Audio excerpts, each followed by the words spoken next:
What's up, guys? How are you? I'm back. And first and foremost, it's me, Hebot. Happy Father's Day to all the fathers out there in the world that work hard and that really care about their children and trying to be the best fathers they can be. Because I know it's hard to be looked at as a good dad and to get respected as a good dad. I know from my own personal experiences.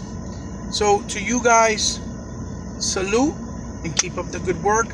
Never look back. Don't hesitate. Keep doing you and proving everyone that doubt in you as fathers that you have earned that stripe and right. Now, on to the video. I'm going to address my point of view. It's my turn now. Hebot's turn, right? To talk about the review bombing of The Last of Us 2, right? That is they're claiming to be, which is completely hysterical. Because, to be honest with you, you can't have like 16,000 reviews or more from actual players and all be negative and consider it review bombing. You can't do that. But at the same time, the reason why these players are feeling the way they feel, I can't even feel sorry for them. I don't feel sorry for the people that are mad at what's going on with The Last of Us. I don't. I honestly, you got what you deserve. And you're going to say, well, why are you saying that? That's harsh. That's messed up. You know, we're consumers. You shouldn't wish nothing bad for... No. Let me explain. You got what you deserve because you guys made your own bed and now you have to lay on it.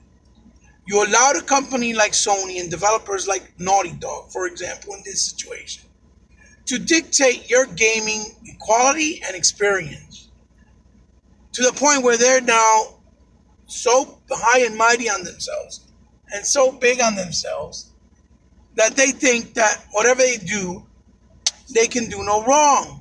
Or whatever they do, you can't be mad at it. You have to accept it. It is what it is. If you don't like it, too bad. Because you've allowed it. You guys sit there with every Sony game and you worry about the fact that it has all these high quality cinematic being mocapped, right? Telling you more story and movie cutscenes than actual game and gameplay. And now, because you don't like the story or you don't like what they did with the story, now you want to say the focus is gameplay. When the entire time, people like myself and others have said that gameplay and fun factor is the number one reason to play a game. Not graphics, not story, not music even. That's all part of the whole package. And yes, it's very well needed and welcomed because we live in an era where we have the technology to support it. But it's only a bonus. It's not what is detrimental to the end game of what a game is. Especially when the game is delivering on the most important aspect, which is gameplay and fun factor. Just like I said with Crackdown 3, as an example, right? And that's just one example, or even Sea of Thieves. They're games with stylized graphics that really look beautiful if you look at them with the HDR and the 4K, transfer of native 4K. But they deliver on the fun factor, the gameplay. So, those were the most important things. And no, I never experienced glitches in games like Crackdown. And the multiplayer was a brand new endeavor with them trying with a brand new technology, which never been done before. So it's only logical, okay, that the first time you try something new, it's not going to be up to snuff, perfected, or even handled better, right? In the right, correct way. Just like when online gaming started, it was a hot mess. Back in the day, in the Genesis era, the Nintendo NES era, right? Super NES. With the Game Genie, where you would play with the modem and you would play online, it was a hot mess. Then when it was first built into a console with the Dreamcast, with the support and help of Microsoft, right? It was still in its infancy.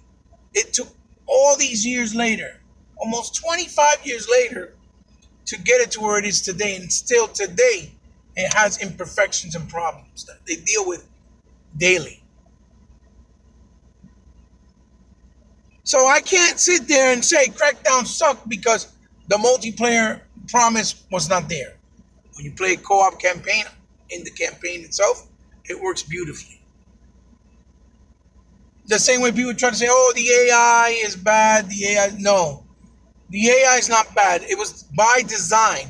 There's a reason why when you play the game in the beginning, the AI, the characters act slow, like they don't really know what's going on. There's a reason for it, but if you played the game and beat it, you would know why that reason is. Because as you play the game, the AI gets much more difficult, much more aggressive, and much more competitive because of the way it coincides with the story of Crackdown. Which, no, the story of Crackdown does not play out as cinematic. It plays out with some cinematic, but you got to read also and listen to what's being said within the world because it explains it to you.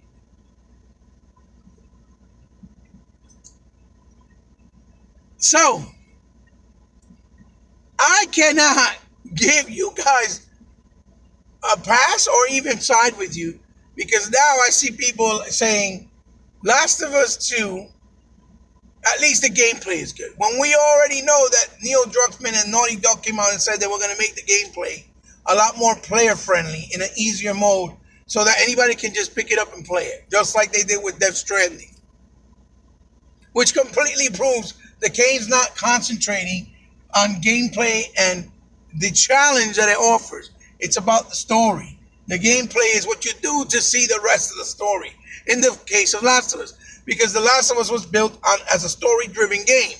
It wasn't built as what the gameplay is and how great it is. No, it was built on every time you hear somebody talk about Last of Us, how fantastic the story is, how progressive it is, how thought-provoking, how immersive, how fantastic the character development is, and the character, build up and all this other stuff. So you cannot now change the narrative and try to say, no, it's about gameplay. For those of you that say the gameplay is good, you can't do that. You can't do that.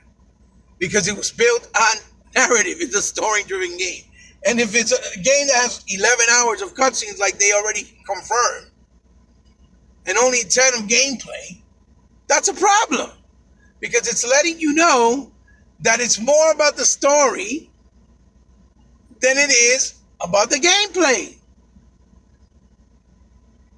So, do I think the review bombing is legitimate? Yeah, I do. Because those people enjoyed and loved the game for story. And the characters. And the development of the characters. For people like Joe and people like Ellie, right? Which with all the rumors and rambling going on, I'm not going to give no spoilers because I don't like doing stuff like that. But is that they completely disrespect a lot of the story and character development that was built in the first game, right? And it goes in a completely different direction with characters that shouldn't even be a thing because they really don't make no sense and add nothing to the actual existence of the story as it started as a whole in the first game, right? And I will be playing it, right? More in depth because, my friend has it. So, my son bought it.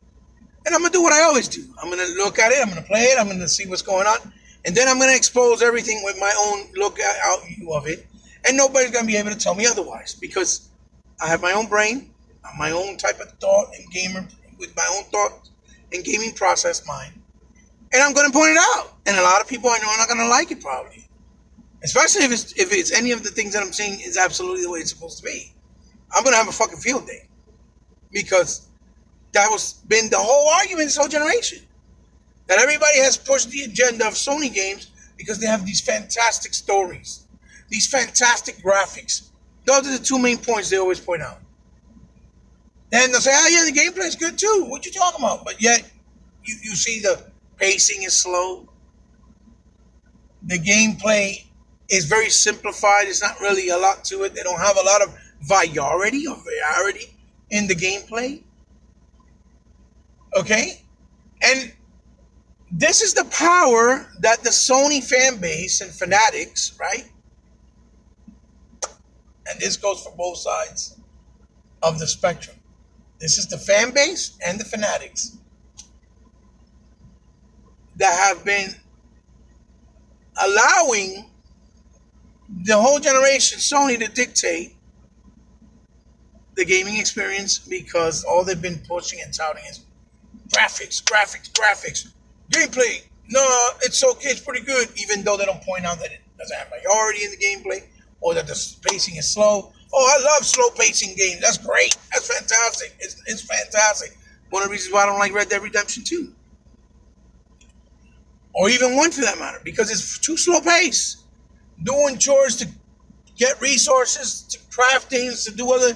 For me, that is boring. I want to get to the nitty gritty. I want to play. I want to have fun. I want to have, let's go. Even if the game is slower, I don't want to act in a game like I'm living in life, in my real world, in my real life. I don't care about that.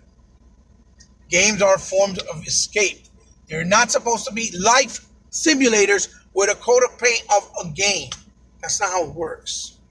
Not for me. And for many people that are like me as well. I just don't like that. I want to play in fantasy worlds with fantasy characters doing crazy stuff like a superhero in fantastical ways to make me feel like I'm immersed in this amazing universe. I don't care about playing as John Marston, being a cowboy, acting like I lived in the Wild West. Don't care about it. Wild West is one of the most boring time periods in history. So for me, I don't care. Now, am I just trying to disrespect those who like it and knock what they like? No, absolutely not. I'm just giving you the example and reason why I do not like it or appreciate it. And I'm explaining why I don't like it. Because I don't just say I don't like something without explanation. That's not how I do things. I always explain why I don't like something. The same way I said with the first Last of Us game, I said the writing in the game to begin with wasn't as great as people made it out to be.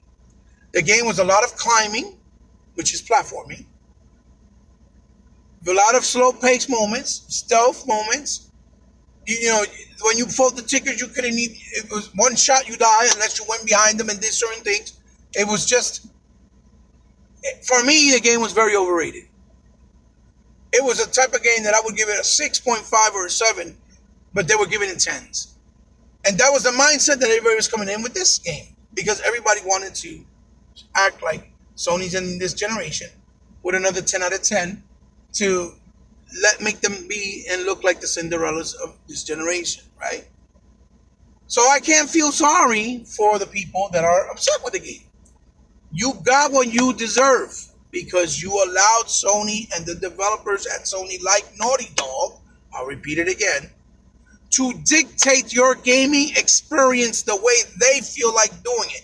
Yes, it is their vision, but before they do any drastic changes to something and take big risks, you have to take into accountability how important the impact of your first game was to the audience and what matters the most to them and what doesn't, so that you don't mess it up. Because that's been the whole argument, which, by the way, I'm calling hypocrisy, of people with Halo 5. Oh, Microsoft and 343 Studios played a hokey doke on us. They made it seem that it was going to be a game about Master Chief versus Locke. And instead it's a game about Locke only, and Master Chief's barely in the game. And in reality, is that Locke is taking orders to go find Master Chief because they think he went AWOL because Master Chief and his crew are looking for Cortana. And Chief is trying to find her, and he's not going to stop until he finds her. So you have to play out a lot of the game as luck in order for them, and in the hunt for Chief, makes more sense. Right? And the main character happened to be a black guy, which is Locke. Right? Alongside a man from Serenity from Halo Reach. Right? So if that's the case, then we got to commend 343s, which I said this way before, for taking big risk, for being forward thinkers, for being thought-provoking, because they challenged the fan base of Halo and the community of Halo and the fans. The difference is, it wasn't trying to push any political agendas about sexual preferences, man versus woman, equality, or disrespecting main characters in the game. Right? So, review bombing by Xbox guys or bots? No. Not with over 16,000 reviewers. There was only 95 for the social media supposedly expert or professional media. Only 95. The rest has all been the actual gamers. The gamers have spoken based on their own experiences. But, again, you made your own bed, now you have to lay on it. This also proves that Sony is so high and mighty on themselves. It's just like when they haven't showed nothing for the PlayStation. They finally showed the games and revealed the console, and everybody forgot how long they haven't said a word, they haven't said this, they haven't said that, and they're trying to act like they did the greatest thing ever all this time. When Microsoft has been transparent, been showing things since back in December or November in the Video Game Award show. In the Video Game Award show. The entire time been transparent to the whole process. Sony does nothing, does one thing, and automatically, yeah, Sony, oh my God, you're the best, you win. And guess what? The more you guys keep on shilling for Sony in this way and their developers, and this includes Insomniac and all the other ones, right? With their arrogant thought process of trying to say that the Miles Morales is an absolutely standalone game when they know damn well that was a expansion DLC. They're just going to sell it that way because they know that they pissed off a lot of people too, right? And yet they try to change it around to make it seem like something else to stay face. And yet you guys are acting so slow and arrogant that you try not to call them out and say, no, that's not what it is. It's been a standalone all along. If you guys keep doing that, okay, they're not going to stop. They're going to continue this forward in this generation coming forward. Okay? You're going to have less diversity, and you're going to have nothing but story-driven games pushing whatever politics or whatever thought process they want or whatever ideals that they have based off the developers. Gameplay is going to be the last thing in their mind. The multiplayer components is going to be the last thing in their mind. Making campaigns together with co-op mode, which is very important because that's still a single-player experience. Saying to you is the same thing as playing it single, like in Gears. It's going to be a thing put to the side as well. Okay? If you guys continue to allow them by praising them for little things, for less effort, and for things that really shouldn't and don't belong in a game. Because it doesn't matter if a character, like I said, is gay. And it doesn't matter if they're having sex in the game. That doesn't add nothing to the experience other than disrespecting and dividing your gaming community. Because not everyone believes in that. And you have to respect that because gaming was created for everyone, not just for a certain demographic. And once you start doing that with the games, you're dividing the goddamn community, you're dividing the audience, and you're making game, again, separatized into spectrums, which is the whole reason and the whole thing everybody's been doing and pushing about gaming is for everyone. Let's keep it together. So if you're going to add that, you have to add it with respect and responsibility by making it a choice for the gamer as they play. Not, here's this, take it if you like it, and if you don't like it, too fucking bad, and giving you the middle finger. That's not how it works. No. And you guys can't justify that, and you guys is not supposed to be allowing that. You're supposed to speak out. So it's good that you guys are speaking out about what Naughty Dog did. That's great. But at the same time, you can't be very mad because you allowed it all this time. You allowed it, and they did what they did. They showed you that they don't really care about what you have to say or feel. They really believe that they run things, and that's it. Because you guys let them feel like they're the king of the heap, they're the top of the top, the leaders of the leaders, and no one can dethrone them. You see? You see how that works? Yeah, you guys are the first ones in the defense force criticizing games like Sea of Thieves, State of Decay, Crackdown, Ori, Cuphead, Halo 5, saying that either it's the same thing, that it's too cartoony, that the graphics ain't great, yet didn't worry about when people said no, but the gameplay, the immersion, the fun factor, the ability to play with your friends, the engagement, all that is more important because the games have that. You see? And that's showing now through the problems and complaints that you guys are doing with the review bombing and your ways of thinking now with Last of Us 2. Now it's different. Now it's but it has good gameplay, so it's okay. Story's not really that important. Or, I didn't like Joe what he did anyway, so I don't care what they do with the main characters. No.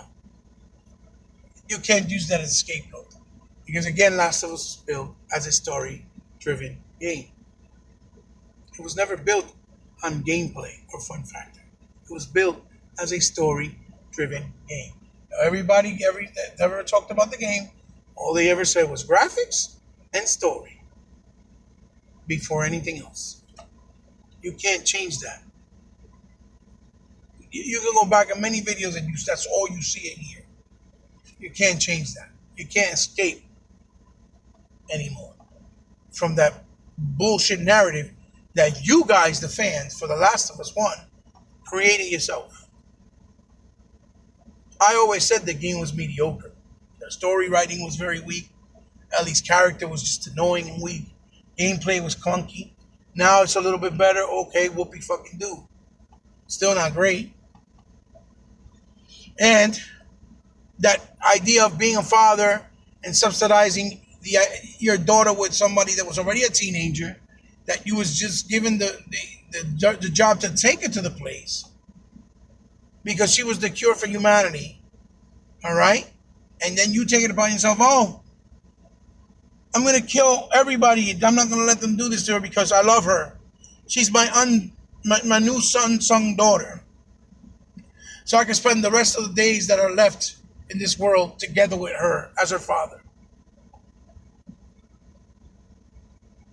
I'm a dad. I have daughters. Ain't no girl going to replace any of my daughters in a short amount of time, even if it's a year, on and off in a post-apocalyptic world when we're trying to survive to live. Okay? That's not how it works. No. And then, when she tells you, no, I want to do this because she wants to save humanity, and I take it upon myself to make the decision of, no, we're not, because I want to hang out with you. Hang out with you? What the fuck? Screw humanity? You know how unrealistic and stupid and dumb that is and sounds? Man, I don't even want to get into it because every time I think about it, it just gets me angry. And I'm mind boggled by the absurdity of how people think that's great or that was great. Anyway, and especially coming from people that don't have kids that are not parents. that are not fathers and swear up and down that they're fathers and they know what they're talking about. Get out. You don't. Anyway, that's all I have. I don't know what else to say. You know, it's good that you guys are speaking out, but at the same time, you deserve it because you made your own bed, like I said. And you know, you might not like how I'm saying it, what I'm saying, but it's the truth. It's the truth. It's like me saying all the time, Xbox is great, and then all of a sudden, oh no, Microsoft is great. No, Sony's the best. Screw Microsoft, and then I get all this hate from my Xbox brethren that have been following me. I look for it. I deserve it because I made my own bed. It's that simple. You can't be fake. You can't be phony. You can't change the narrative and the script or change the talking points once something doesn't work in your favor. You can't. That's not how it is. Convenience doesn't work that way either. So, okay, guys, there you have it. Give me a thumbs up if you like. Give me a thumbs down if you dislike. Doesn't really matter to me, especially with this type of video because I know more haters come than people with actual common sense and logic that appreciate hearing a good talking point. It's to be expected. And share it with someone you think might like it. Like I said, if you guys ever want to help me out in any way, shape, or form to further my channel or to help me out to grow, it's all down in the description below. You know how to do it. And you can follow me on social media on Twitter under Ebot Powerful Gamer and on Instagram under C_respect. And I want to thank each and every one of you guys out there that's been helping me and supporting me. That helped me get to over 700 subscribers. It's taken a long time. It feels very good and at the same time feels unfair to a certain point because I see other people grow so much faster that haven't really put the work and effort as long as, let's say, you have. But because they do certain things certain ways all the time, like copying and pasting what everybody else does, that, you know, people go and follow them. But nonetheless, I'm still grateful that I made it. Because I like to think that I'm not a YouTube, content maker, but a content creator, where I create my content based off what's going on from my own mind and head. I don't write this down. This is all from my head, from my thought process, from my heart, from what I'm feeling. I don't write it down and script anything. I don't need to because I'm genuine. I'm real. I'm not fake. Guys, I love you guys. Without you, I haven't been able to get this far, and I haven't been able to make this all possible. I hope you guys can help me reach to 1,000, which is really what I want, even if I didn't grow more after that. I just want to be able to live stream and do things with you guys live while I'm on air, and you can't do it unless you have 1,000 subs. So, that's my goal right now. So because I reached 700 subs, I'm going to do, like I said, the giveaway for the Gears of War Ultimate Digital Edition. I will announce a winner on Tuesday. So leave a comment and leave a like on either my Twitter account or my YouTube account on, this video, one of my latest, and I will pick a random winner. For the giveaway. See you guys on the next one. Xbox for life, like a sickness that can't be cured. That's my saying. That's my slogan, people. Don't get triggered. It's all in gaming. It's all in good fun. Love you guys. Until the next one. Bye-bye.